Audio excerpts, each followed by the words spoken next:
Magandang araw mula rito sa Mangaldan, Pangasinan. Ako si Gendry Del Rosario ng Philippine Information Agency. Patuloy ang pamamahagi ng Unified Package for Livelihoods, Industry, Food and Transport o Uplift Assistance Program ng Department of Social Welfare and Development dito sa Municipal Hall ng Mangaldan bilang bahagi ng programa ng pamahalaan sa ilalim ng administrasyon ni Pangulong Ferdinand Marcos Jr.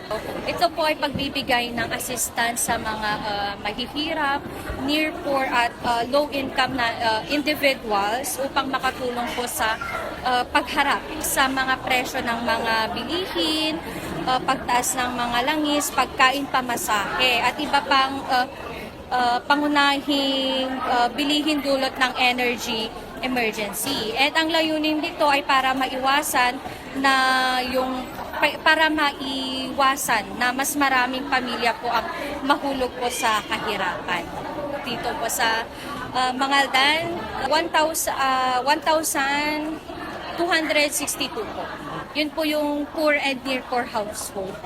Sa ilalim ng Uplift, tumatanggap ang bawat kwalipikadong benepisyaryo ng 2,000 pesos na buwanang ayuda upang makatulong sa kanilang pang-araw-araw na gastusin at pagbili ng pangunahing pangangailangan.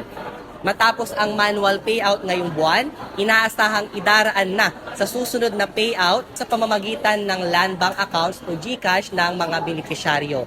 Mahirap ang buhay ko, anak. Ako'y wala ng asawa. Tapos nag-maintenance ako, wala akong pambili ng gamot. Maraming salamat sa pagkatulong sa amin itong pirang natanggap ko. Dahil mapambili ako ng gamot ko na maintenance, saka pambili ko ng bigas, saka yung gatas ng apo ko, saka konting pampers. Ako'y nagpapasalamat dahil napili ako na isa na membro na nakatanggap na bigay mo sa amin na 2,000 ngayong araw na ito.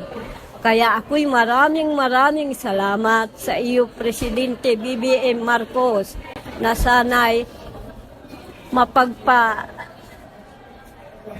ando kay mo niyan programa miya pakatulong mo at si kamiya. Mairap ya bilaya singa siya.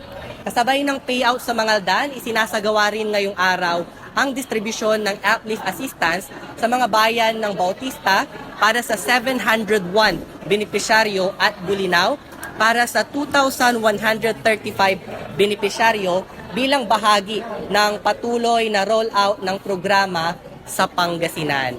Para sa iba pang updates, tutok lang sa PIA at iba pang integrated state media.